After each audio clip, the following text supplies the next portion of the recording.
আসসালামু আলাইকুম। কথা নাহিয়ান স্বাগত জানাচ্ছেন টিভির সকালের খবরে। ক্রাউন সিমেন্ট শিরোনাম দেখছিলেন, এবার নিয়ে যাব পুরো খবরে।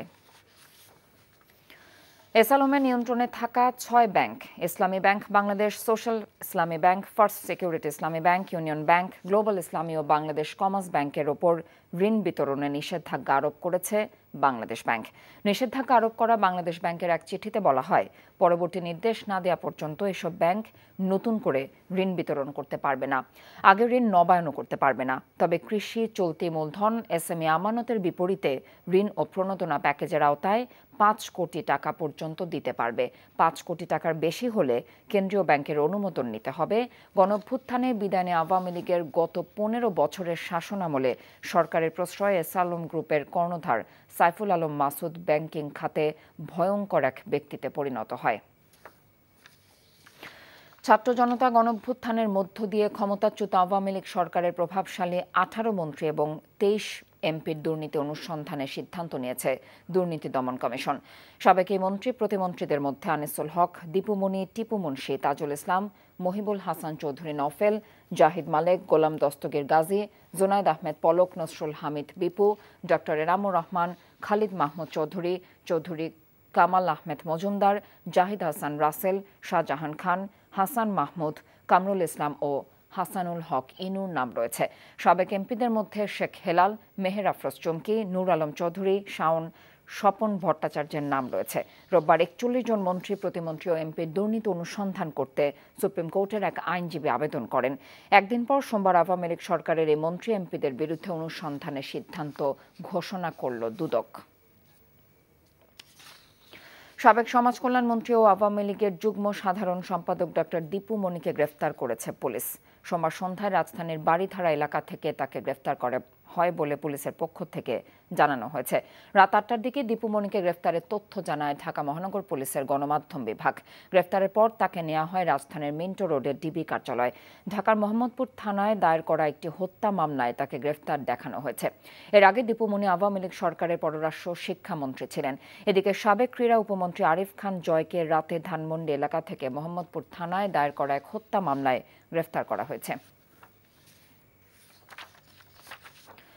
রাজধানী ধানমন্ডির রাস্তায় পরিত্যক্ত অবস্থায় সাবেক স্বরাষ্ট্রমন্ত্রী আসাদুজ্জামান খান কামালের বিলাসবহুল গাড়ির সন্ধান পাওয়া গেছে। আর 1 যুগেরও বেশি সময় আগে মারধরের কারণে রাজধানীর শেরেবাংলানগর থানায় ডিএমপির সাবেক অতিরিক্ত পুলিশ কমিশনার হারুনুর রশিদ ও যুগ্ম পুলিশ কমিশনার বিপ্লব কুমার সরকারের বিরুদ্ধে মামলা করেছেন বিএনপির সাবেক সংসদ সদস্য জয়নুল আবেদিন ফারুক। বরখাস্ত করা হয়েছে শিক্ষার্থীর মুখ চেপে ধরা পুলিশ কর্মকর্তাকে। এদিকে দায়িত্ব পালনে গাফিলতির কারণে ঢাকা মহানগর পুলিশের 32 থানার ভারপ্রাপ্ত কর্মকর্তাকে একযোগে বাহিনীর বিভিন্ন ইউনিটে বদলি করা হয়েছে। আরও জানাচ্ছেন আপেল শারিয়ার। 5 আগস্ট সরকার পতনের পর গা ঢাকা দেন সাবেক স্বরাষ্ট্রমন্ত্রী আসাদুজ্জামান খান কামাল।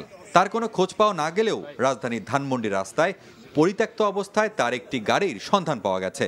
রোববার থেকে ধানমন্ডির বাইতুল আমান মসজিদের সামনের রাস্তায় প্রায় 2 কোটি টাকার ল্যান্ড ক্রুজার গাড়িটি পড়েছিল। গাড়িটির খোঁজ নিয়ে জানা যায় 2022 সালের 31 জুলাই গাড়িটি কেনা হয়েছে। মালিকের নাম লেখা আসাদুজ্জামান খান।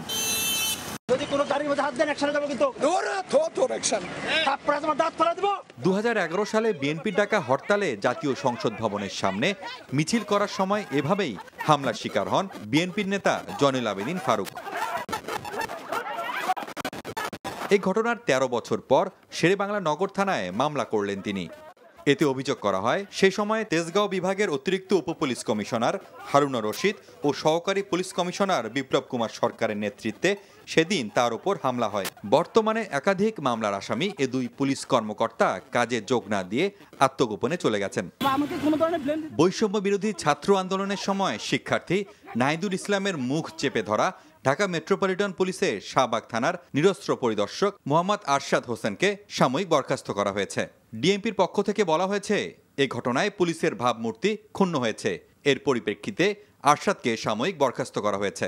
এদিকে সরকার বিরোধী আন্দোলন দমনের অভিযোগে ঢাকা মহানগর পুলিশের ৩২ ভারপ্রাপ্ত কর্মকর্তাকে বদলি করা হয়েছে।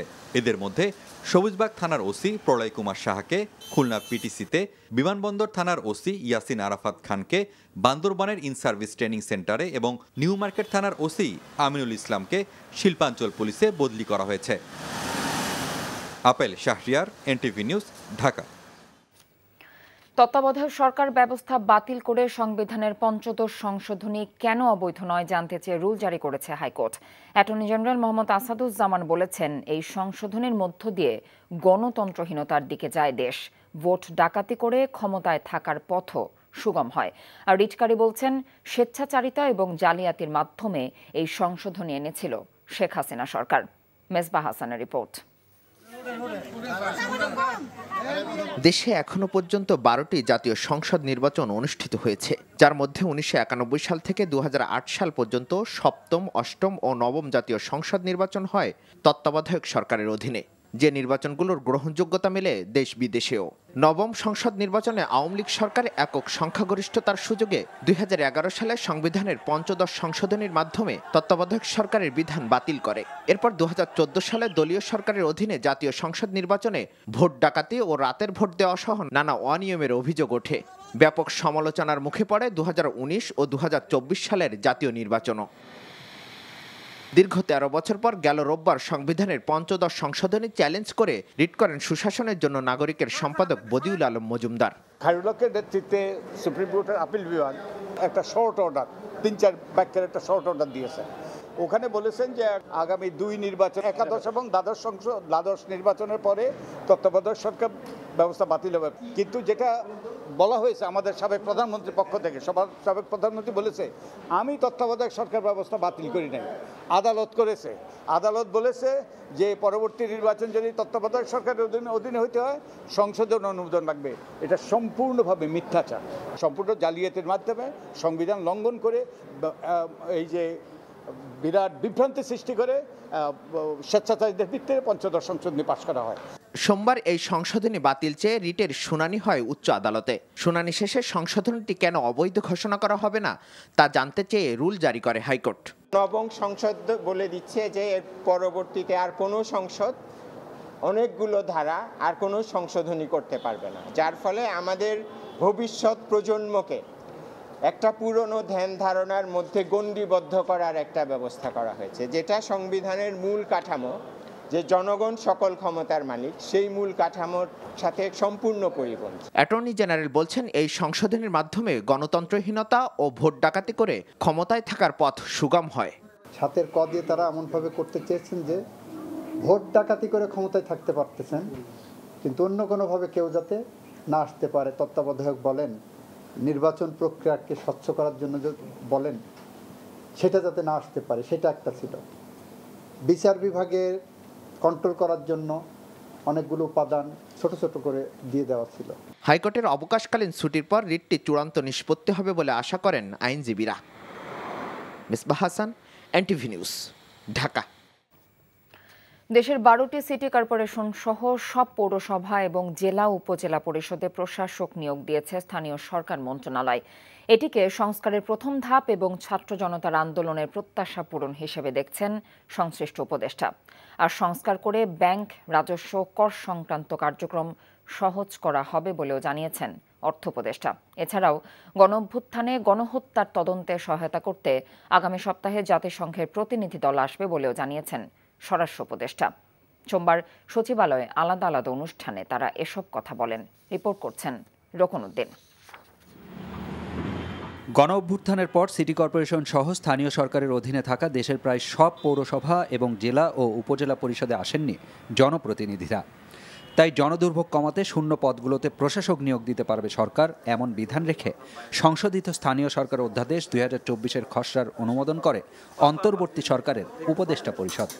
আর ১৭ আগস্ট এ সংক্রান্ত অধ্যাদেশ জারির একদিন পর সব জায়গায় প্রশাসক নিয়োগ করে প্রজ্ঞাপন জারি করেছে স্থানীয় সরকার মন্ত্রণালয়। এটা হচ্ছে পুরো লোকাল গভর্নমেন্টকে একটা পরিচ্ছন্ন করার একটা প্রচেষ্টা।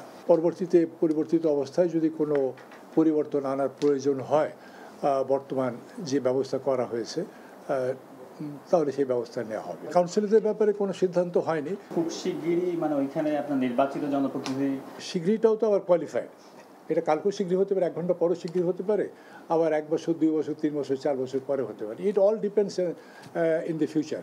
সোমবার সচিবালয়ে স্বরাষ্ট্র উপদেষ্টার সাথে সৌজন্য সাক্ষাৎ করেন ঢাকায় নিযুক্ত ইউএনডিপির আবাসিক প্রতিনিধি। পরে সাংবাদিকদের সাথে আলাপকালে আইন শৃঙ্খলা পরিস্থিতির উন্নতি এবং খাদ্য উৎপাদন ঠিক রাখা বর্তমান সরকারের অন্যতম অগ্রাধিকার বলে জানান উপদেষ্টা। জাতিসংঘ থেকে ওটা এরা হয়তো পাঠাবে, নেক্সট উইক আসতে পারে। ওনারা এই পরিস্থিতিতে আমাদের কি ধরনের সাহায্য এবং সহযোগিতা করতে পারে ওই ব্যাপারে আমাদের মেইনলি আলাপটা হয়েছে। আর অর্থ উপদেষ্টার কার্যালয়ে তার সাথে সাক্ষাৎ করেন বাংলাদেশে নিযুক্ত জাপানের রাষ্ট্রদূত। কতগুলো প্রকল্প আমরা বলি যেগুলো আছে সেগুলো দ্রুত যেন অর্থের স্বাক্ষর করা হয়, আমরা এসে সেটা ইমপ্লিমেন্ট হবে, অথবা ওরা বলছে এগুলো কোনো সমস্যা হবে না। কিছু কিছু ব্যাপারে ওরা বলি সংস্কারের ব্যাপারে আমাদেরকে প্রশ্ন করেছিল, ব্যাংকিং সেক্টর, এনবিআর, কাস্টমস। আমরা বলছি এগুলোটা ইমিডিয়েটলি আমাদের সংস্কারের ব্যাপার আছে, ওটা উইল ডু ইট। এদিকে রেলপথ মন্ত্রণালয়ে প্রথমবারের মতো অফিস করে রেলের জমি, টিকিট সহ সর্বক্ষেত্রে দুর্নীতি শূন্যের কোটায় আনার আশ্বাস দেন সংশ্লিষ্ট উপদেষ্টা। এবং আমরা কিন্তু কনস্ট্যান্টলি মনিটরিং করবো। এই যে রেলওয়েতে যেসব সিদ্ধান্ত হয়েছে, আপনারা মনে করবেন যে না আমরা বলে দিয়েছি একটা বক্তৃতা, এটা কিন্তু বক্তৃতা না। আমরা কিন্তু এটা কিন্তু বক্তৃতার সরকার না, এটা হচ্ছে কাজের সরকার। দ্রুতই রেল মন্ত্রণালয়ের সাথে সংশ্লিষ্ট সবার আয়, ব্যয় ও সম্পত্তির হিসেব নেওয়া হবে বলেও জানান ফাউজুল কবির খান। Rokanuddin, NTV news, Dhaka. স্বৈরাচারের বিরুদ্ধে পাওয়া বিজয়কে নস্যাৎ করার অপচেষ্টা চলছে জানিয়ে বিএনপি মহাসচিব মির্জা ফখরুল ইসলাম আলমগীর বলেছেন, শেখ হাসিনা দিল্লিতে বসে এই ষড়যন্ত্র করছে। একটি নিরপেক্ষ নির্বাচনের মাধ্যমে দেশে গণতন্ত্র ফিরিয়ে আনার আহ্বান জানিয়েছেন তিনি। সোমবার রাজধানীতে আলাদা অনুষ্ঠানে একথা জানান মির্জা ফখরুল।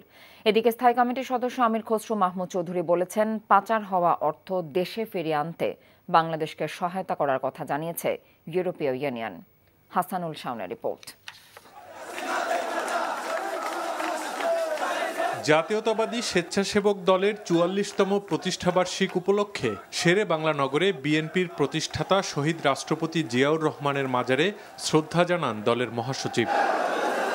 এ সময় তিনি বলেন, আগামী দিনে গণতন্ত্র ও মানবাধিকার নিশ্চিত করে একটি নতুন বাংলাদেশ বিনির্মাণ করতে চায় বিএনপি। আজকে ছাত্র জনতার এই বিজয়কে নস্যাৎ করে দেওয়ার জন্য ষড়যন্ত্র করছে, চক্রান্ত করছে। তারা বিভিন্ন অঞ্চলে গোলযোগ সৃষ্টি করে আমাদের দলের নেতাকর্মীদের উপরে অন্যায়ভাবে আরোপ সৃষ্টি করার চেষ্টা করছে। আমরা পরিষ্কার ভাষায় বলতে চাই, আমাদের দলের কোনো নেতাকর্মী কোনো রকম কোনো এই ধরনের ঘটনার সঙ্গে জড়িত নয়। জাতীয় প্রেস ক্লাবে এক আলোচনা সভায় মির্জা ফখরুল বলেন, দেশ দ্বিতীয়বার স্বাধীন হলেও এখনও স্থিতিশীলতা আসেনি। সব ষড়যন্ত্র উপেক্ষা করে দেশে গণতন্ত্র ফিরিয়ে আনার আহ্বান জানান তিনি। আমাদের বুকের রক্তের মতো দিয়ে যে স্বাধীনতা আমরা পেয়েছি, সেই স্বাধীনতাকে আমরা বিরস্ত হতে দিতে পারি না। এক ফাঁসিবাদ গেছে, আর এক নয়া ফাঁসিবাদ আমরা আমদানি করতে পারি না। আমি এদিকে নয়া ফাঁসিবাদ বলি এই জন্যে যে ওই আওয়ামী লীগ আজকে দিল্লিতে বসে ষড়যন্ত্র করছে যে বাংলাদেশের বিজয়কে ভণ্ডুল করে দিতে। এই কথাটা আমি জোরের সঙ্গে বলছি। অন্যদিকে সোমবার বিএনপি চেয়ারপারসনের গুলশান কার্যালয়ে ঢাকায় নিযুক্ত ইউরোপীয় ইউনিয়নের ভারপ্রাপ্ত রাষ্ট্রদূত বার্নার্ড স্প্যানিয়ের সাথে বিএনপির সিনিয়র নেতারা বৈঠক করেন। এ সময় দেশের বর্তমান পরিবর্তিত পরিস্থিতির বিভিন্ন বিষয়ে আলোচনা হয়। এই যে এতগুলো টাকা যে বিদেশে পাচার হয়েছে, যে $100 বিলিয়ন উপরে যেটা বিভিন্ন সোর্স থেকে যেটা বলা হচ্ছে, যে এই টাকাগুলো বাংলাদেশে ফেরত আনার ব্যাপারে আলোচনা হয়েছে এবং আমরা সাজেস্ট করেছি এটা আমরা সবাই মিলে একসাথে কাজ করতে হবে এটার উপরে, এবং তারা সহযোগিতা করতে এই ব্যাপারে রাজি আছে। বাংলাদেশের সাথে ইইউ রাষ্ট্রগুলোর সহযোগিতা আরও বাড়ানোর বিষয়েও বৈঠকে আলোচনা হয়েছে বলে জানানো হয়। Hasanul Shaon, NTV news, Dhaka. সাবেক প্রধানমন্ত্রী শেখ হাসিনার বিরুদ্ধে আরও 4টি হত্যা মামলা দায়ের হয়েছে। এর মধ্যে ঢাকায় 2টি এবং চট্টগ্রাম ও নারায়ণগঞ্জে 1টি করে মামলা হয়েছে। কোটা সংস্কার আন্দোলনের সময় রাজধানীর মিরপুরে 2 জনকে হত্যার অভিযোগে 2টি মামলা দায়ের করা হয়। ঢাকার সিএমএম আদালতের ম্যাজিস্ট্রেট মেহেদি হাসান পৃথক 2টি খুনের অভিযোগ এজাহার হিসেবে রেকর্ড করতে মিরপুর থানার ভারপ্রাপ্ত কর্মকর্তাকে নির্দেশ দেন। এদিকে নারায়ণগঞ্জে ছাত্র আন্দোলনে গুলিবিদ্ধ হয়ে ব্যবসায়ী মিলন নিহতের ঘটনায় সাবেক প্রধানমন্ত্রী শেখ হাসিনা ও সাবেক সংসদ সদস্য শামীম ওসমান সহ 62 জনের নামে হত্যা মামলা দায়ের করা হয়েছে। আর 16 জুলাই বৈষম্য বিরোধী আন্দোলন চলাকালে চট্টগ্রামের মুরাদপুরে সংঘর্ষে গুলিতে নিহত হন কলেজ ছাত্র ওয়াসিম আকরাম। এ ঘটনায় নগরীর পাঁচলাইশ থানায় মামলা করেছেন নিহতের মা জ্যোৎস্না বেগম। মামলায় আসামি করা হয়েছে সাবেক প্রধানমন্ত্রী শেখ হাসিনা, সাবেক সেতুমন্ত্রী ওবায়দুল কাদের, সাবেক পররাষ্ট্রমন্ত্রী হাসান মাহমুদ ও সাবেক শিক্ষামন্ত্রী নওফেল সহ 108 জনকে। এই 4টি সহ শেখ হাসিনার বিরুদ্ধে এ পর্যন্ত 19টি মামলা হয়েছে। এর মধ্যে 18টি খুনের মামলা এবং একটি অপহরণ মামলা। বৈষম্য বিরোধী ছাত্র আন্দোলনের সময় চালানো গণহত্যার জন্য শেখ হাসিনা সহ জড়িত সব আওয়ামী লীগ নেতার বিচার করা হবে বলে জানালেন অন্তর্বর্তীকালীন সরকারের তথ্য উপদেষ্টা নাহিদ ইসলাম। গত 4 অগস্ট ফার্মগেটে গুলিবিদ্ধ হয়ে নিহত গোলাম নাফিজের মহাখালীর বাসায় গিয়ে তিনি একথা জানিয়েছেন। সোমবার সন্ধ্যার পর নাহিদ ইসলামের সাথে যুব ক্রীড়া উপদেষ্টা আসিফ মাহমুদ ও নিহত গোলাম নাফিজের পরিবার দেখা করেন। এ সময় নাফিজের বাবা মা কান্নায় ভেঙে পড়েন। তারা জানিয়েছেন 4 অগস্ট মধ্যরাতে একটি পত্রিকার প্রথম পাতার ছবিতে রিকশার পাদানিতে মাথায় জাতীয় পতাকা বাঁধা রক্তাক্ত নাফিজকে দেখে চিনতে পারেন তারা। নৃশংসভাবে তাদের সন্তানকে হত্যার বিচার দাবি করেন নাফিজের পিতামাতা। 4 অগস্ট ফার্মগেটে গুলিবিদ্ধ হলে গোলাম নাফিজকে একটি রিকশায় তুলে দেওয়া হয়েছিল। আওয়ামী লীগ নেতাকর্মীদের অনেক বাধার মুখে সেই রিকশা চালক নাফিজকে যখন হাসপাতালে নিয়ে যায় তখন সে আর বেঁচে নেই। নিহত গোলাম নাফিজ একাদশ শ্রেণীর ছাত্র ছিলেন। গরিবের একটা স্বাধীন বাংলাদেশে একটা ছেলের একটা বাড়ি যথেষ্ট, আবার একটা গুলি করছে, এখান থেকে বেরিয়ে গেছে, এরপরে ডেড বডির ভিতরে আরো 2টা গুলি করতে হবে। এটা কোন ধরনের সংবিধান, কোন ধরনের বাংলাদেশ? আমরা কোন বাংলাদেশে বসবাস করি? আমি অবশ্যই বিচার চাই, আমিও মামলা করব। শহীদের এই রক্তের প্রতি আমরা প্রতিশ্রুতিবদ্ধ। গণহত্যার সাথে যারা জড়িত অবশ্যই তাদের বিচার হবে বাংলার মাটিতে। যারা এটার সাথে জড়িত আওয়ামী লীগের বিভিন্ন নেতাদের গ্রেফতার প্রক্রিয়া শুরু হয়েছে।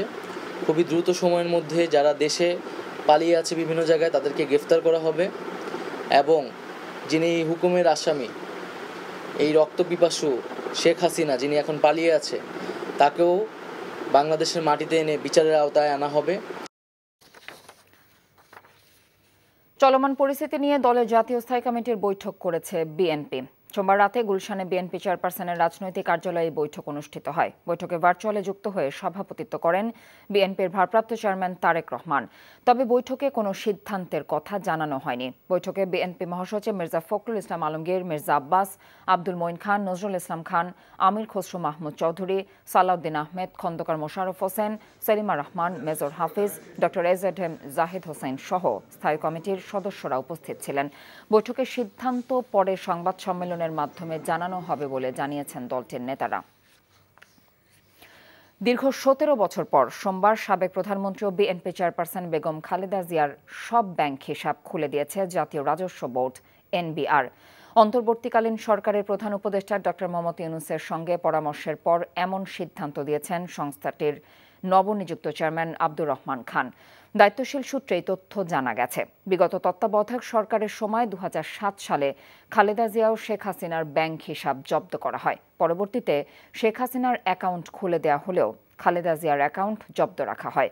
আওয়ামী লীগ ক্ষমতায় আসার পর একাধিকবার এনবিআরে খালেদা জিয়ার ব্যাংক হিসাব সচলের আবেদন করলেও তা করা হয়নি। রাজশাহীতে বৈষম্য বিরোধী ছাত্র আন্দোলনে আওয়ামী লীগ নেতাকর্মীদের হামলা ও গুলিতে রায়হান আলী নিহতের ঘটনায় সাবেক সিটি মেয়র সহ 1200 জনের বিরুদ্ধে হত্যা ও বিস্ফোরক দ্রব্য আইনে মামলা হয়েছে। গত রাত 10টার দিকে নিহতের ভাই রানা ইসলাম বাদী হয়ে নগরের বোয়ালিয়া মডেল থানায় এই মামলা দায়ের করেন। মামলায় আওয়ামী লীগের প্রেসিডিয়াম সদস্য সাবেক city mayor AHM Khairuzzaman Liton, মহানগর আওয়ামী লীগের সাধারণ সম্পাদক ডাব্লু সরকার সহ আওয়ামী লীগ অঙ্গ সংগঠনের 50 জনের নাম উল্লেখ সহ 1200 জনকে আসামি করা হয়েছে। মামলার এজাহারে বলা হয়েছে, গত 5 অগস্ট ছাত্র জনতার একটি মিছিলে খায়রুজ্জামান লিটন ও ডাব্লু সরকারের নেতৃত্বে আওয়ামী লীগ অঙ্গ সংগঠনের নেতাকর্মীরা এলোপাতাড়ি গুলি ও বোমা নিক্ষেপ করে। এই ঘটনায় রায়হান আলী সহ আহতদের রাজশাহী মেডিকেল কলেজ হাসপাতালে ভর্তি করা হয়। গত 8 অগস্ট চিকিৎসাধীন অবস্থায় রায়হান মারা যান। স্বৈরাচার শেখ হাসিনার পতন থেকে শুধুমাত্র আওয়ামী লীগ নয়, জামায়াত বিএনপির সবাইকেই শিক্ষা নিতে হবে বলে মন্তব্য করেছেন জামায়াতের আমির ডক্টর শফিকুর রহমান।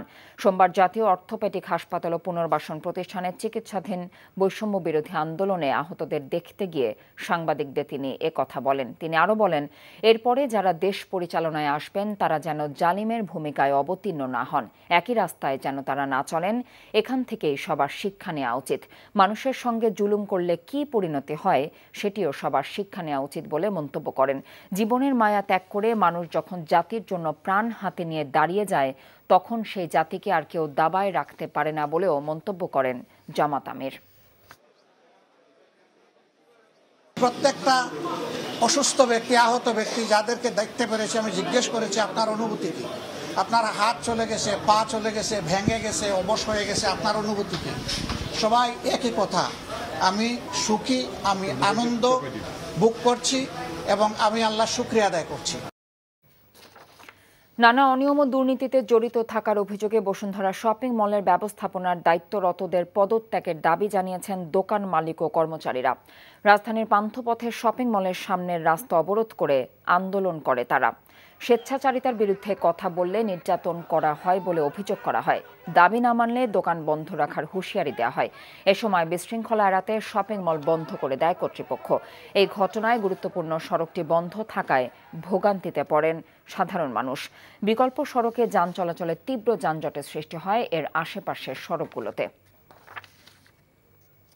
আওয়ামী লীগের যুগ্ম সাধারণ সম্পাদক ও সাবেক সমাজ কল্যাণমন্ত্রী ডক্টর দীপু মনি রাজধানীতে গ্রেফতার হওয়ার খবরে তার নিজ জেলা চাঁদপুরে মিষ্টিমুখ আনন্দ মিছিল করেছে স্থানীয়রা। বৃষ্টি উপেক্ষা করে সোমবার রাতে শহরে এসব কর্মসূচি পালন করে তারা। এ সময় স্থানীয়রা দীপু মনির নামে দুয়োধ্বনি দিতে থাকে। তারা বলেন, অবৈধ হাসিনা সরকারের আমলে দীপু মনি শিক্ষা ব্যবস্থা সহ যেসব মন্ত্রণালয়ের দায়িত্বে ছিলেন একে একে সবকিছু ধ্বংস করেছেন।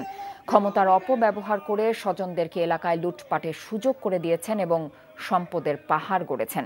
যারাই প্রতিবাদ করেছে তাদেরকে মামলা করে এলাকায় ত্রাসের রাজত্ব কায়েম করেছিলেন দীপু মনি। তার কঠিন বিচার দাবি করেছে নির্যাতিতরা।